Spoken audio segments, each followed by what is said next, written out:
નમસ્કાર દર્શક મિત્રો, હું છું રૂપલ વણેચિયા. સંપૂર્ણ ન્યૂઝમાં આપનું સ્વાગત છે. શક્તિપીઠ અંબાજી ધામનું રાજ્ય સરકાર દ્વારા રીડેવલપિંગ કામગીરી હાથ ધરાયેલી છે, જેમાં હાલનું હયાતી કાયમી બસ સ્ટેશનને પણ હટાવવામાં આવશે. તે આ બસ સ્ટેશન કાયમી માટે હાલની જગ્યાએથી ખસેડી જૂની કોલેજ કમ્પાઉન્ડમાં લઈ જવાશે. જેના માટે જૂની કોલેજમાં હંગામી બસ સ્ટેશન બનાવવાની કામગીરી પૂરજોશમાં ચાલી રહી છે અને આગામી 20 દિવસમાં હાલનું કાયમી બસ સ્ટેશન હંગામી સ્થળે ખસેડી દેવાશે તેમ Ambaji ST depot manager KP ચૌહાણે જણાવ્યું હતું.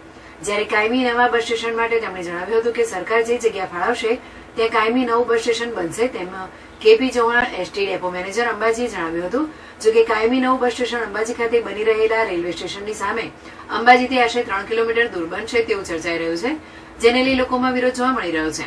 જો એસટીનું નવું બસ સ્ટેશન અંબાજીથી 3 કિલોમીટર દૂર બને તો જેટલું અમદાવાદ અંબાજીનું એસટી ભાડું થાય તેટલું ભાડું અંબાજી ગામથી અંબાજીના નવા બસ સ્ટેશને પહોંચવા માટે રિક્ષા ભાડું થઈ જશે ને 3 કિલોમીટર દૂર જંગલ વિસ્તાર હોવાથી સુરક્ષાની દ્રષ્ટિએ પણ યાત્રિકો તેમજ સ્થાનિક લોકોને ભારે મુશ્કેલી પડી શકે છે ને રાત્રિ દરમિયાન 3 કિલોમીટર દૂર બસ સ્ટેશને જવું ખૂબ જ અઘરું બની શકે છે.